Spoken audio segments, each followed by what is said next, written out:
لا حضرة النبي المصطفى رسول الله صلى الله عليه وسلم. شؤونهم الفاتحة. أعوذ بالله من الشيطان الرجيم. بسم الله الرحمن الرحيم. إياك نعبد وإياك نستعين صراط الذين أنعمت عليهم غير المغضوب عليهم ولا حول ولا حول ولا قوة.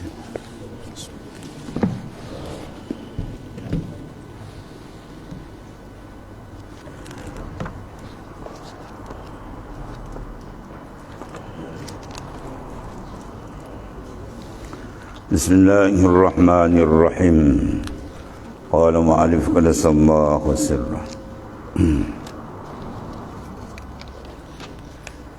Masalatun situ.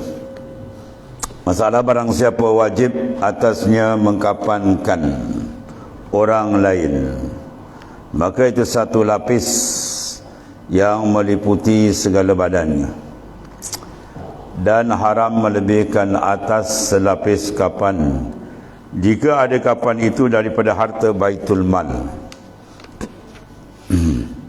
atau daripada harta yang diwakafkan akan kafan.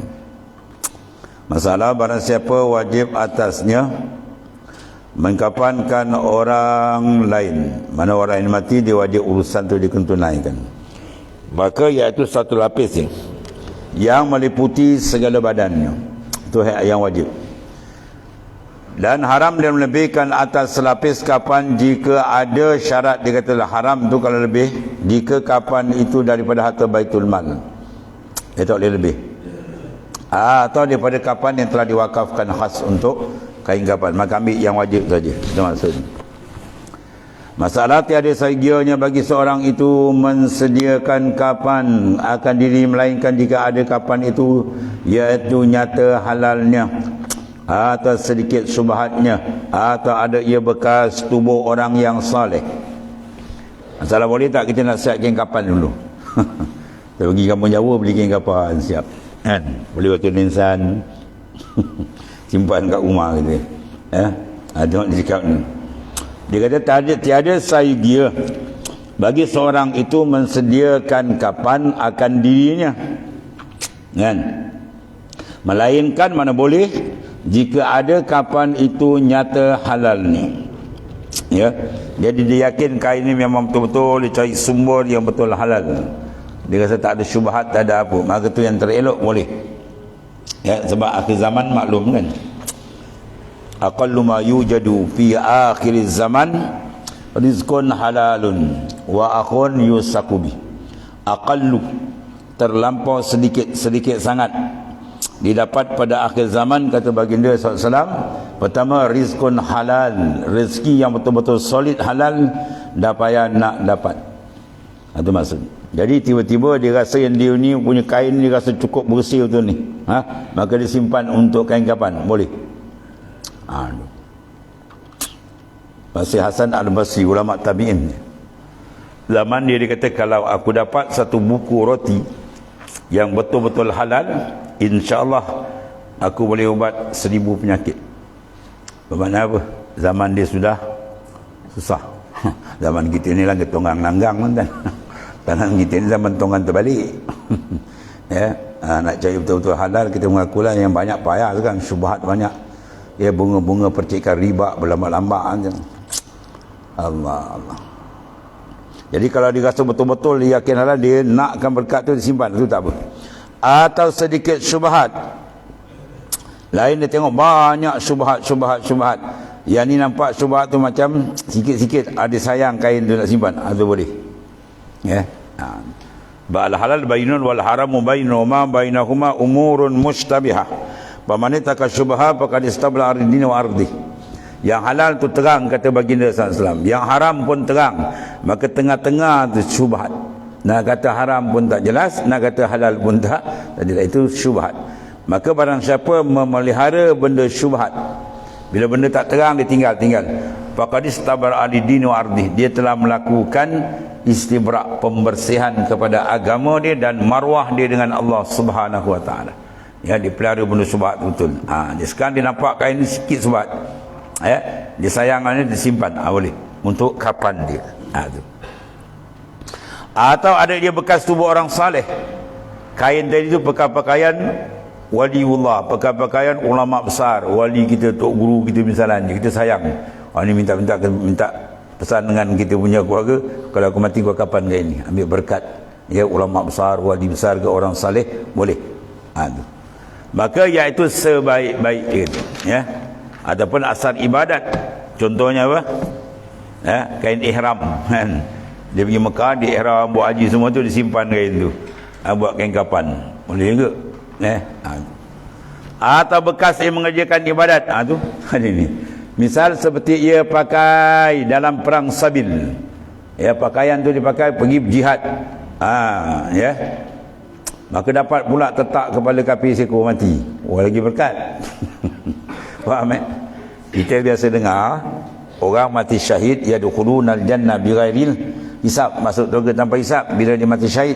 Tapi jarang kita dengar orang yang membunuh kafir itu pun sama juga kan. Ya, sebab dalam hadis al-qatil wal maqtul, pembunuh dengan yang dibunuh dalam medan perang dia tidak akan sama tempat di akhirat. Bagaimana kalau orang kafir kita bunuh tempat di neraka, yang membunuh tadi qatil confirm syurga. Itu kelebihan tu ada. Jadi kain dia bawa pergi perang tadi, jihad fisabilillah. Ya, dia pergi mana? Di Lebanon ke ataupun di mana dia? Sekarang di mana Palestin kan. Misalnya bila dia balik kain tu ada lagi. Disimpan ambil berkat. Boleh? Ataupun tak kira di mana peperangan bertembur dengan kafir harbi ni kan. Itu sunat dia boleh buat untuk kain kapan dia. Atau kesan ibadat pergi haji umrah ke boleh. Atau kain tu selalu digunakan buat semayang, buat zikir, buat semayang kan. Jadi kain tu ambil keberkatan dia. Besok kalau kapan balutkan kain ini sekali ambil berkat. Boleh, tak ada masalah. Maka jika berkata ia si mayat itu bagi warisnya pada ketika hidupnya, kapankan olehmu akan daku dengan kain yang aku sediakan, kapanku adakah wajib atau waris mengkapankan dia dengan kain itu? Dia pesan, ni kain dia esok saya mati, wasiatnya kapankan pakai kain ni. Adakah wajib ditunaikan wasiat tu atau tiada? Maka adalah masalah ini bersalahan ulama.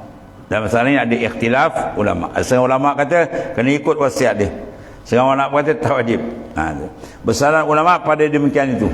Maka yang diiktimadkan oleh Syekh Ibnu Hajar dan lainnya wajib dikafankan dengan kain yang ditentukan itu. Dan kalau pendapat Ibnu Hajar bertembur dengan pendapat Syekh Ramli dan sebagainya, maka didahulukan pendapat Ibnu Hajar. Itu dalam mustalah fiqh. Ya. Seperti umpama ia berkata, bayar olehmu hutangku daripada hartaku ini. Saya ada hutang 1,000, ni duit dia pakai ni. Dia letak, kalau aku mati esok dia kata ni duit ni kau bayar hutang. Duit lain ada juga kan, misalnya dia kena pakai duit tu juga. Sebab dia dah takyinkan tu, setengah ulama kata wajib ikut. Maka wajib membayarkan dia dengan harta yang ditentukan tadi. Ya. Masalah jika terbongkar kubur. Biasa kubur kan tanah yang ceru, tahu ceru, tanah gembur, pasir banyak kan. Sini kawasan Serkam banyak dia buat je kotak. Tu. Dia tak, jarang dibuat apa? Lahat. Buat lahat biasa kalau tak kuat tak lihat tanah tu gontor balik. Dia buat syik tengah. Dia ada dua tu, syik dengan lahat. Dan jika terbongkar kubur, maka kelihatan mayat. Ya, kubur tu bongkar ke banjir ke apa, dengan tiada kapan, ya, ataupun seperti dicuri orang. Ya, zaman Syekh Abu Yazid Al-Bustami, kutub wali besar Syekh Abu Yazid Al-Bustami radhiyallahu an. Ya, zaman dia cerita yang masyhur, seorang tu kerja dia mencuri kain kapan. Orang mati je dia tengok, lepas tu orang dah balik dia gali kain kapan tu baru kan dia pergi jual. Tu dia kerja dia. Dia 1,000 orang yang menghadap kiblat, bila dia gali semua dah terbalik. Tadi dia tengok semua menghadap kiblat, dan wajib segi syara'an, pada wajib syarak kita wajib menggali mayat hadap kiblat. Kalau takdir ni kita tadi tersilap dan semua yakin bahawa mayat tadi tak dihadap kiblat, mendongak ke langit, wajib gali balik. Wajib gali balik, betulkan balik selama dia tidak hancur. Kalau dah 3 bulan baru sedar tu tak ada gali lah, dah habis hancur, dah hancur. Jadi wajib gali. Jadi kawan ni bila gali, dia terperanjat. Tadi tengok depan mata dia menghadap kiblat, baru kejap gali dah terbalik, diam lagi. Sampai 1000 orang yang kekal menghadap seorang ni dan waktu dia tak boleh tahan. Dia tak boleh tahan, dia takut dia jumpa Syekh Abu Yazid. Apa makna ini ya Sayyidi Syekh? Jawab Sayyidi Syekh kata, itulah orang yang tidak yakin dengan rezeki Allah. Ya, dalam hati kata, aku ni apa nak makan musuh, apa nak makan berat kan. Ayat terpampang tu, wa ma min dabatin fil ard illa 'ala Allahi rizquha. Tidak ada yang melata temu ke bumi, semua rezeki Tuhan dah jamin. Jadi apa kena ayat ni? Ayat ini menuntut kita supaya jangan ada sedikit pun ragu dengan rezeki Tuhan.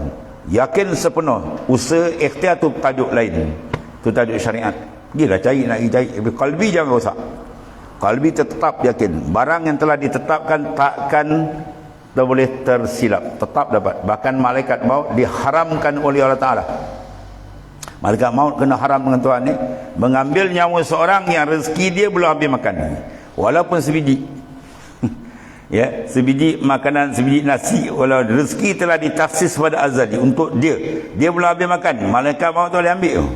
Punya kuatnya jaminan rezeki. Tapi jaga syaitan pun serang kuat. Syaitan ya'idukumul faqr. Syaitan menjanji kamu dengan kefakiran. Ya, kau makan tak apa nak, besok apa nak makan. Terutama dalam bab mengaji agama lagilah tuan-tuan ni. Kadang kopi atau kepala putih. Tapi bila hantar banyak agama, besok nak makan apa besok? Pantau nak engkau ngaji agama nak makan pasir, cakap tu boleh murtad. Bahaya wal ayazabillah. Sedangkan orang ngaji agama tu lagi dapat satu martabat jaminan dari hadis Rasulullah. Man talabal ilma takaffarallahu birizqi. Siapa mencari ilmu Allah Ta'ala, Tuhan jamin rezeki dia. Quran satu, ini hadis khusus untuk orang mencari ilmu. Sebab tu takkan ada orang yang boleh buktikan dia mati sebab mengaji ilmu agama mati tak makan. Ada? Tak ada, dan memang takkan ada. Tak ada orang mati makan banyak kan. Yang mati makan banyak perut ulat-ulat. Yang mati tak makan kena ngaji ilmu tak ada. Tak ada sejarah dan memang tak akan ada. Sebab ada jaminan Rasulullah sallallahu alaihi wasallam. Jadi akhirnya bertaubatlah kawan, dia takut dia. Jadi mana kain tadi dicuri, jadi kita nampak kubur dah dibongkar, atau kubur tu mana berlubang dan terbuka, nampak mayat tu tak ada kapan, seperti dicuri orang, atau sudah hancur, nasihat wajib dikapankan pula. Ya, tu nak tunjukkan kemuliaan seorang kadang-kadang dalam bertahun sekali terbuka kubur, jasad dia sikit tak luak pun. Tanya-tanya macam-macam, ada setengah cerita guru Quran, ada setengah daripada guru Quran, taklah bagi dia macam tu. Maknanya apa? Kelebihan dia. Ada yang seorang tu pula kelebihan itu juga, pemindahan kubur tak yantur, jasad dia tak hancur. Dia cari cerita rupanya dia ni cukup memelihara kucing tuan ni. Mana ada kucing tepi jalan ambil dia pungut. Dia pungut, dia piara, dia buat, dia bersihkan. Tu banyak kucing kat rumah dia. Berkat kadang-kadang binatang ni haiwan dia doa gitu. Itu keberkatan macam-macam ada. Maka kalau begitu naklah dikapan kembali. Maka diambil daripada harta peninggalannya atau daripada orang yang wajib daripadanya nafkah dia lah supaya kapan kembali. Atau kalau tak ada, dia tak ada harta wakaf, atau tak ada juga daripada baitul mal, atau daripada segala orang muslim yang kaya-kaya. Baitul mal pun tak ada, kosong, cari orang kaya muslimin, pakat ambil sumbangan dia beri untuk kain kapan dia. Habis. Dan kata Mawardi, kata Imam Mawardi, jika sudah dibahagikan harta peninggalan, harta tarikah, peninggalan dah dibagi, kemudian maka dicuri orang kapan. Nak ambil harta tarikah semua dah pakai paraid, dah tak ada dah. Maka ketika tiada wajib atau waris mengkapankan dia, hanya sunat 2. Ya, di sini sunat saja 2 dikapankan lah. Tapi tak tergamak nak tinggalkan. Syahadan bermula kaifiat yang afdal, menanggung pula akan jenazah tu. Maka adalah pekerjaan menanggung jenazah itu dituntut pada laki-laki. Jangan tu perempuan, kalau pikul-pikul dia lepas dengan. Ya, suruh perempuan laki-laki. Tiada dituntut perempuan dan khunsa memikul keranda tu. Dan kanak-kanak tak dituntut. Maka adalah daripada pekerjaan yang afdal dan kemuliaan dan kebajikan yang mengusung mayat sampai ke tanah perkuburan tu. Dan haram menanggung akan dia dengan kelakuan yang menghinakan. Ya. Dibawa mayat tu tanggung lebih kurang aja, huyung hayang kawan tu terbalik dalam tu toleh tu, kena hormat maknanya. Seperti ditanggungnya dalam karung, mayat burung karung. Ya tak berakal tu. Burung mayat pikul macam ni, kena benda macam pisang burung. Atau dalam bungkal, ya macam kotak, atau dalam kelakuan yang ditakuti akan gugurlah, ya. Mayat kata-kata terbalik, mayat dengan pukul macam tu, banyak segala kelakuan yang tak elok tu jangan. Mesti dihormati dia. Kerana bahawasnya melintangkan bagi kehinaan, ya, bagi mayat tu. Maka tempat haram itu jika tiada ditakut akan berubah mayat dahulu daripada mensediakan dia. Yang kata haram dia mayat elok lagi tak ada apa. Tapi kalau nak cepat kan, mayat macam nak terpecah perut ke apa kan, dia dapat 3 hari tenggelam laut, dia kena cepat ni, kita terpaksa nak cepat, itu lain lah. Maka jika dia takut akan berubah dia, kalau lambat ni kan meletup perut dia kan, maka tiada mengapa ditanggung akan dicepat dengan tangan pakat-pakat usung dia cepat, dan di atas bahu ke, tujuannya pun nak cepat ke bumi kan, supaya jangan berlaku yang tak elok. Dan jika ghalib zannya berubah dahulu daripada disediakan, kita rasa mayatnya sebelum tajhiz ni, rasa kata ni berubah ni kan, maka wajib ditanggungkan dia dengan tangan dan atas bahu cepat. Dan tiada mengapa pada kanak-kanak ditanggungkan dia dengan tangan mutlakan. Kalau anak tak apa, budak kecil kan, meninggal kita pangku itu tak apalah, itu tak panggil menghina. Kalau orang tu biasa kita pakai ungu dia nampak macam menghina now, kecuali darurah tu lain.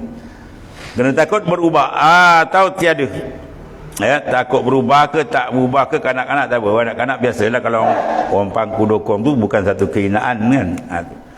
Dan sunat ditanggung jenazah perempuan dan khunsa dengan satu yang menutup akan dia umpama kurungan, supaya ledang sekalian badan mayat tadi, ya, mana dalam keranda tu lah, ya. Lengkungan mana kita tutup macam kita pakai biasa je lah. Dan haram menutup jenazah dengan kain sutera. Tutup jenazah dengan kain sutera atau benang emas. Dan dikalau jenazah perempuan sekalipun, ya, sini jadi huyala, macam bermegah-megah pula. Tak kira siapa, di sultan ke di raja ke pun kan, sama dia dah mati kan. Bermula menanggung jenazah dengan 3 persegi itu afdal daripada menanggung dia dengan 4 persegi. 3 segi jarang ada, ya. Tengok bawah tu ada gambar dia. Maka rupanya tanggungan yang 3 persegi itu, ini rupanya tu. Jadi maknanya belakang 2 orang macam biasa, depan tu dikuncupkan. Jadi bau orang duduk depan tu seorang, tapi berat orang depan lah. Ya, bau dia kayu tu tak terbau kanan tu kiri, dia pikul seorang duduk depan. Ya, belakang 2 macam biasa. Itu lebih afdal. Tapi kena ampu tengah lah. Kau biar dia seorang tengah. Yang berat memang dia lepas nanti. Maka 2 kayu yang sempit, ya, dihulukan, yang ditaruh kepala mayat pada pihaknya, dan 2 kayu yang pada pihak luas itu dikemudiankan. Mana 2 di belakang, 1 depan. Dan menanggungkan 3 orang laki-laki yang seorang menanggung 2 kayu, mana masuk ke depan, ya, yang di hadapannya, dan dimasukkan kepalanya antara 2 kayu tu, macam gambar raja tu lah, serta dihantarkannya atas 2 bahu dia, ya, dan ia berjalan dahulu. Dan yang 2 orang menanggung, ya, 2 kayu serta dihantarkan keduanya atas kedua bahunya, ya, dan yang 2 orang menanggung 2 kayu itu sebelah belakang, yang macam biasa kiri kanan. Ini lebih afdal. Tapi jarang buat ni, tak pernah tengok lagi. Semua mempat ni. Dan kata Syekh Ibn Hajar dalam Tuhfah, jangan ditanggungkan akan 2 kayu yang di belakang itu seorang. Mana terbalik? Yang 2 depan, belakang 1. Laki-laki dari kerana jika masuk ia antara 2 kayu, tatkala menanggung akan dia, nasai tidak melihat ia akan jalan. Itu masalah dia. Ya. Dia kalau dia duduk tengah tak nampak jalan. Lama tu bolong lubang, terbalik mayat juga. Dan jika diangkatkan dan ditanggungnya atas kepalanya supaya kelihatan jalan, nasaya keluar daripada menanggung antara dua kayu. Ya, dia kuat. Ya, satu belakang dia terbalik, yang satu belakang. Diangkat di julang itu. Itu dah keluar daripada kata menanggung antara dua kayu. Ya, dia tak panggil tanggung, di julang. Dan lagi membawa demikian tu kepada tersongsong, yakni terpaling kepada mayat. Dia pula ada tinggi dan banyak melonsor ni.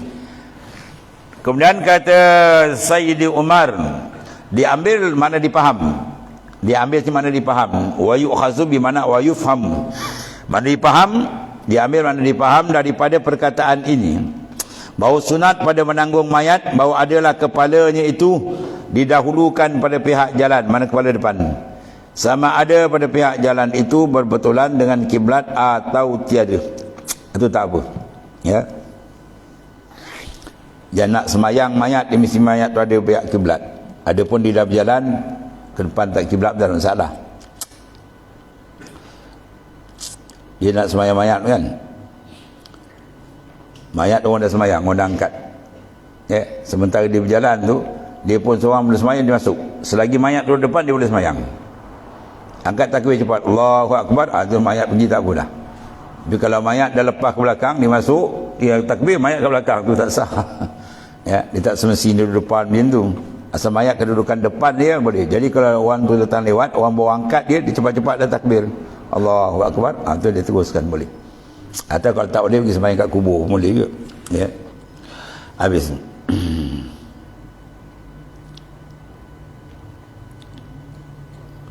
Dan jika lemah yang menanggung di hadapan jenazah, maka ditambahi 2 orang. Biasanya bukan 2 orang, ramai kan, keliling tu terbantu lah. 2 orang laki-laki, seorang menanggung kayu yang di kanan dan seorang menanggung yang di kiri. Dan jadilah 5 orang. Ya, 2 depan. Tambah. Dan di kelemah juga, beratnya mayat ni. Ya. Banyak amal ke banyak dosa tu. Ya, nak angkat mengingkir orang kecil je. Macam-macam ada kes kan, buat ni macam-macam cerita dia. Dan jika lemah daripada mereka, maka 7 orang tambah lagi, atas 9 orang sekira-kira hajatlah. Dan sunatlah ada mereka itu gasal, mana ganjil. Ya, tadi 3 tambah 2 5, tambah 2 lagi 7 9, itulah. Dan pengusung yang 4 segi itu, inilah rupanya. Ini macam biasa kita pakai lah, mayat tengah.